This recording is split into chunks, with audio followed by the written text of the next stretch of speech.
Hello friends, जो आपको मेरी टेबल के ऊपर जो इंजेक्शन दिख रहा है DCR यानी स्ट्रेप्टोपेनिसिलिन डाइक्रिस्टिन एस, इस इंजेक्शन के बारे में आज आपको मैं डिटेल से बताऊंगा कि ये इंजेक्शन आपके पशु में क्या काम करता है। वैसे पेनिसिलिन जो इंजेक्शन आता है फोर्टिफाइड प्रोकेन पेनिसिलिन, उस इंजेक्शन के बारे में मेरे चैनल पर एक डिटेल से वीडियो बनी हुई है और बहुत इस प्रकार के मेरे पास कमेंट्स आ रहे थे कि सर आप स्ट्रेप्टोपेनिसिलिन यानी DCR के बारे में हमें डिटेल से बताएं।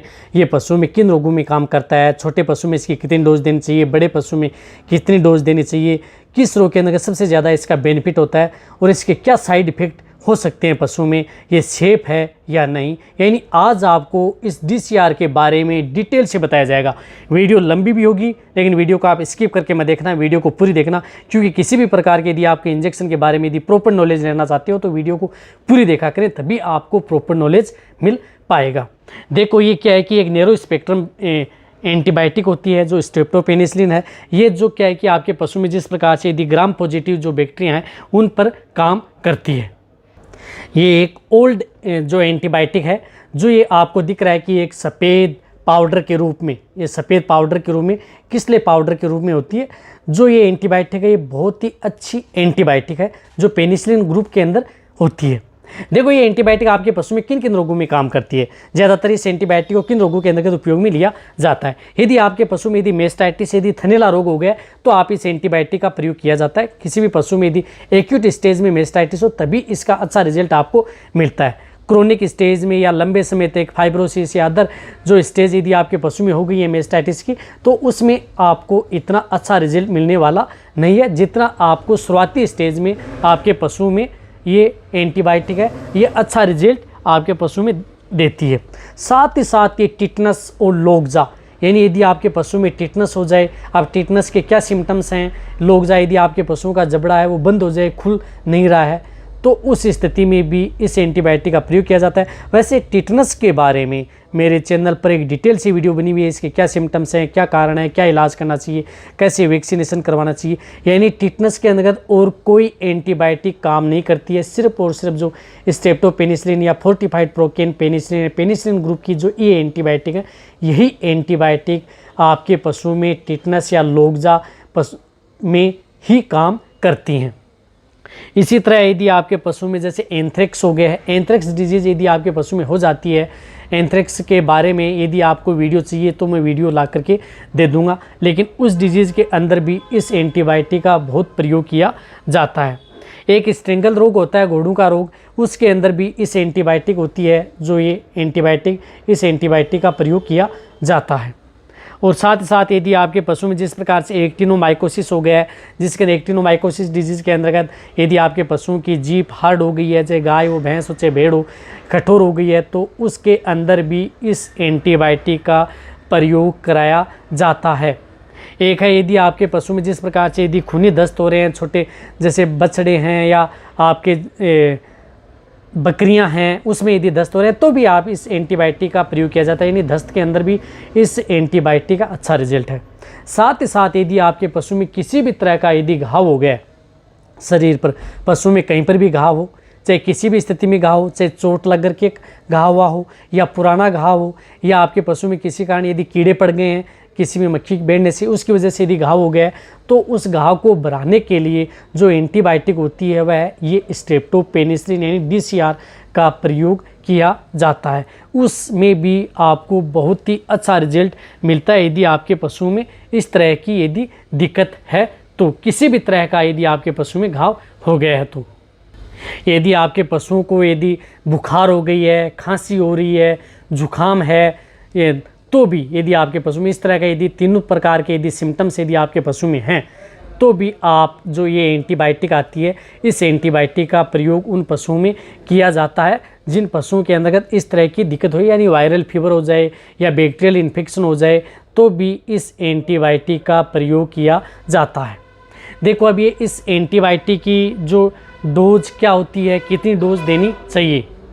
यदि मैं डोज बताऊं तो क्योंकि ये लंबे समय से एंटीबायोटिक पशु में दी जा रही है, तो लंबे समय से यदि इन पशुओं की दी जा रही है तो इसकी डोज भी अब थोड़ी हाई होने लग गई है। जिस प्रकार से यदि छोटे साइज़ के यदि पशु हैं जिनका बॉडी वेट 100 kg से लेकर के 200-300 kg तक है, तो आप इसमें DCR जो ये 2.5 ग्राम में आता है, ये प्रयोग किया जाता है। जिन पशुओं का बॉडी वेट ठीक है, 250-300 kg से ऊपर है यानी ज़्यादा है, तो आपको जो ये 5 ग्राम आता है DCR, इसका प्रयोग किया जाता है जो बड़े पशु हैं उसके अंतर्गत। यानी छोटे पशुओं में 2.5 ग्राम प्रयोग कर सकते हैं। यदि आप भेड़ बकरियों में यदि प्रयोग करना चाहते हैं तो इस इंजेक्शन जो 2.5 ग्राम होता है इसकी आप 2 से 3 डोज, जिन बकरियों का बॉडी वेट 3 kg होता है तो 3 डोज आप इसकी बना सकते हैं। एक इंजेक्शन जो 2.5 ग्राम का आता है इसकी डोज आप 3 बकरियों में बना सकते हैं। यदि ज़्यादा तकलीफ है, यदि आपके पशु में ज़्यादा इन्फेक्शन है तो आप इसकी 2 डोज बनवा सकते हैं। देखो ये किसके अंदर को घोला जाता है ये पाउडर, यदि आपको यदि ज़रूरत है तो इसके अंदर डिस्टिल वाटर होता है, उसके साथ भी आप इसको घोल सकते हैं। और साथ ही साथ यदि आप जिस तरह से डिस्टिल वाटर आता है इसके साथ भी घोल करके आप दे सकते हैं, अच्छा रिजल्ट मिलेगा। और साथ साथ यदि आपके पास ये डिस्टिल वाटर भी नहीं मिले तो आप जो एविल इंजेक्शन आता है फिनेरमाइन मेलेट, ये इंजेक्शन लेकर के आप 10 ml लेकर के आप इसको घोल सकते हैं। यानी एविल इंजेक्शन से भी आप इस पाउडर को घोल सकते हैं। साथ ही साथ आप इसको जिस प्रकार से CPM आता है, जिस प्रकार से कैडिस्टिन है, क्लोरफेनेरमाइन मेलेट, वैसे क्लोरफेनेरमाइन मेलेट के बारे में मेरे चैनल पर एक डिटेल सी वीडियो बनी हुई है, वो भी आप जाकर के देख सकते हैं कि इंजेक्शन आपके पशु में क्या काम करता है। एविल के बारे में भी वीडियो बनी हुई है, वो भी आप जाकर के देख सकते हैं। ये भी आप उन जैसे जिस प्रकार से 2.5 ग्राम है तो इसके अंदर 6 से 8 ml आप इसका प्रयोग कर सकते हैं। यदि 5 ग्राम को घोलना है तो आप 10 से 12 ml जो ये कैडिस्टिन है CPM, इसका प्रयोग किया जा सकता है। देखो ये इंजेक्शन जो एंटीबायोटिक होती है, ये एंटीबायोटिक आपके पशु में साइड इफेक्ट के तौर पर रिएक्शन भी कर सकती है। इस एंटीबायोटिक से आपके पशु को रिएक्शन हो सकता है। रिएक्शन से आपके पशु क्या है कि शरीर पर लाल सकते हो सकते हैं, खुजली हो सकती है, आपका पशु उड़ना बैठना स्टार्ट हो सकता है, नाक से पानी आ सकता है इस इंजेक्शन से।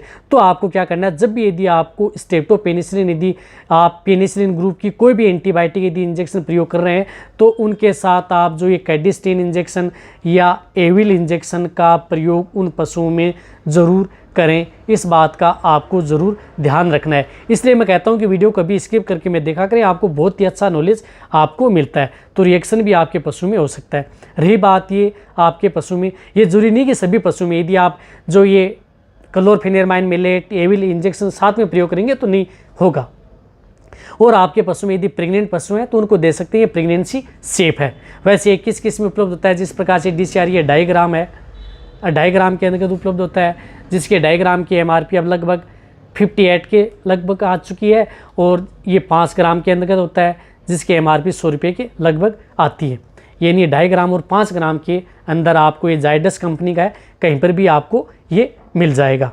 तो इस तरह से आप इनका प्रयोग करवा सकते हैं, प्रेगनेंसी सेफ भी है। जितनी मैंने आपको ये डिजीज़ बताई हैं उन सभी डिजीज़ में आप इस एंटीबायोटिक का प्रयोग शुरुआती स्तर पर कर सकते हैं। और लगातार इस एंटीबायोटिक का प्रयोग आप 1 दिन से लेकर के 5 दिन तक उन पशुओं को दी जा सकती है। यदि आपके पशु में इस प्रकार की तकलीफ है तो यदि जितनी मैंने डिजीज़ बताई है 1 दिन से ट्रीटमेंट नहीं मिल रहा है तो दूसरे, तीसरे, चौथे, 5वें दिन लगातार आप इसका प्रयोग करवा सकते हैं। रही बात जितनी भी मैं एंटीबायोटिक और जितने भी इंजेक्शन बताता हूँ वो सिर्फ पशु चिकित्सक के द्वारा ही आपको लगवाने हैं। यदि आपको DCR स्ट्रेप्टोपेनिसिलिन के बारे में यदि मेरी वीडियो अच्छी लगी है तो नीचे जाके आप कमेंट में लिखें। मेरी वीडियो को आप अपने दोस्तों के साथ, पशुपालकों के साथ और मेरे जितने वेटरनरी स्टूडेंट हैं उनके साथ आप इस वीडियो को जितना उसके शेयर करें। एक और बताना चाहता हूँ कि ये इंजेक्शन सिर्फ और सिर्फ इंट्रामस्कुलर ही आपको ये इंजेक्शन लगवाना है, न कि आपको सबकट व इंट्रावेनस। इस बात का भी आपको ध्यान रखना है कि ये इंजेक्शन है आपके पशुओं में इंट्रामस्कुलर ही दिया जाएगा। रही बात जब भी यदि आप उन पशुओं को यदि ये इंजेक्शन लगाते हैं तो इसका असर दूध के अंदर 72 घंटे तक यानी 3 दिन तक रहता है। देखो मैं हर बात बताता हूँ कि कौन से इंजेक्शन का असर पशु में कितने दिन रहता है, यानी 72 घंटे तक इसका असर आपके पशु में रहता ही रहता है। तो आप इसका दूध का यदि प्रयोग कर रहे हैं तो अच्छे उबाल करके, यदि आपका पशु बीमार हो गया है उसके अंदर एंटीबायोटिक इंजेक्शन यदि आपका पशु बीमार होता है तो यदि उसका दूध यदि आप प्रयोग करते हैं तो आप गर्म करके ही आप प्रयोग करें, अच्छा ही आपके स्वास्थ्य के लिए अच्छा रहेगा। अब आप अच्छी तरह से समझ गए होंगे। वीडियो लंबी होती है, देखो मैं हर बात आपको सही तरीके से बताता हूँ। शेयर करें और यदि आपने अभी भी इस चैनल को यदि सब्सक्राइब नहीं किया है तो जो नीचे लाल वाला बटन आपको दिख रहा है सब्सक्राइब वाला, उसको दबा लें। उसका कोई पैसा लगने वाला नहीं है, बट आपको बहुत ही अच्छी और प्रॉपर नॉलेज आपको आने वाले समय में इस चैनल पर ऐसे ही मिलती रहेंगी। इसी तरह से आप मेरी वीडियो देखते रहें, इसी तरह से आप मेरे को प्यार देते रहें। थैंक्स, धन्यवाद।